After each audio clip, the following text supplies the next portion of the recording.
It's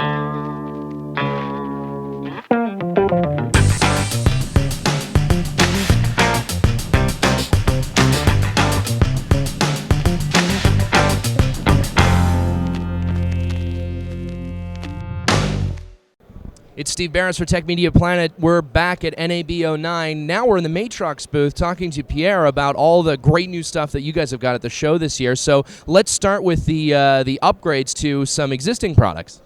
Right. So one of the new things we've announced is our new software version for the MXO2.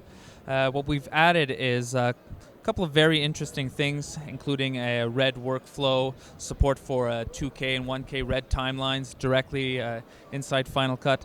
As well, another very interesting feature for broadcasters is we have some patent-pending technology for closed captioning support.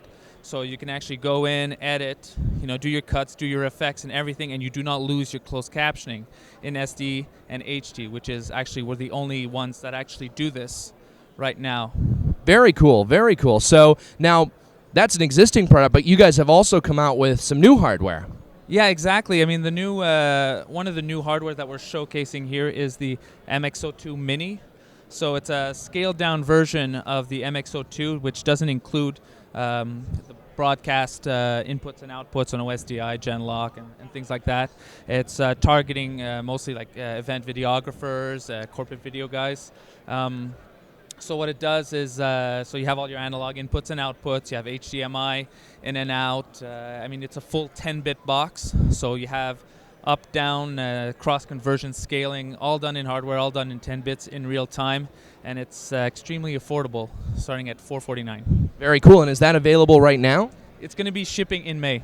So when we hit May, it'll be shipping for both Mac and PC, so it's not limited to a single platform. So can you talk, in terms of the MXO2, what does it do, how does it compare, for example, to an IOHD, or where do you see it fitting in that market of on-set capture?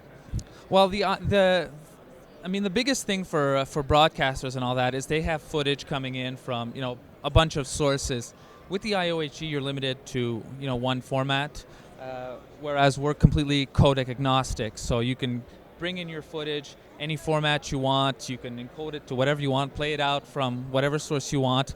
Another big thing that I forgot to mention is we're the only way to actually play back XDCam EX footage directly from Final Cut.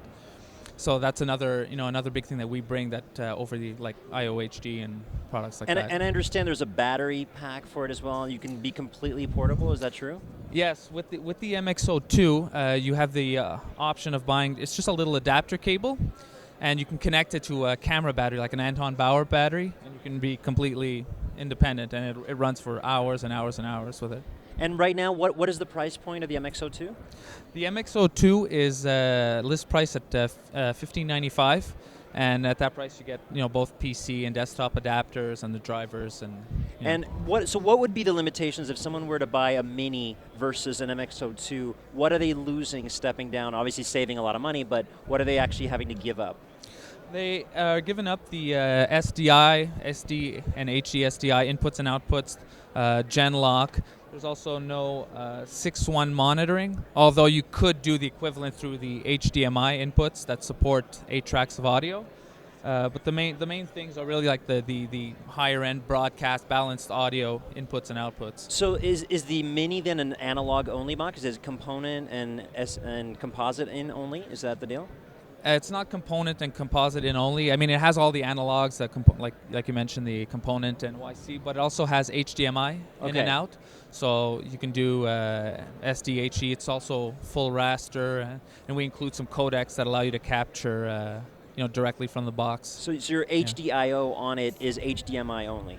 No, component as well. Oh, component. Yes. So component, HDMI, and standard F, analog. Exactly, yeah. Okay, brilliant. But it's not just capture boxes this year. You guys have also come up with something that actually goes inside of your computer. Let's talk a little bit about that. Yeah, we have a new product called the, I'll start with, we're introducing a new technology called Max technology.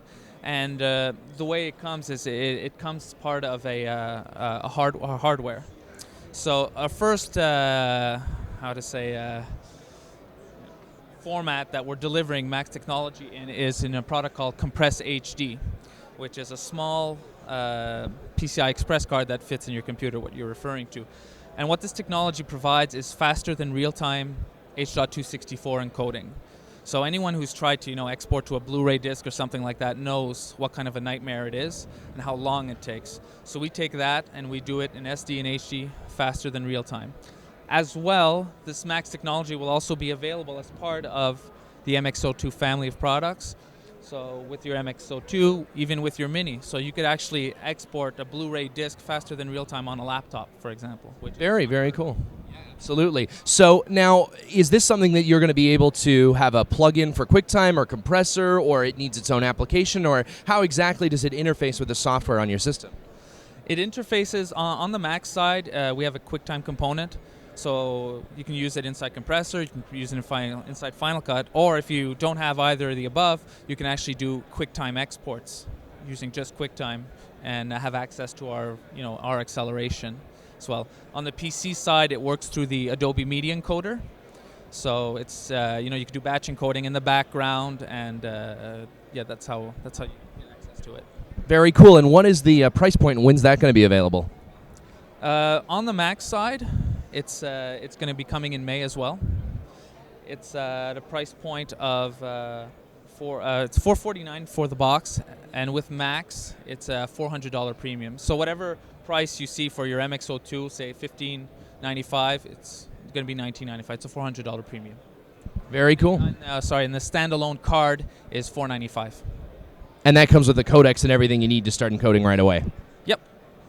Very cool. Well, for Tech Media Planet, I'm Steve Barris, live again from NAB 2009. Pierre, thanks for taking the time to talk to us. We appreciate it. No problem.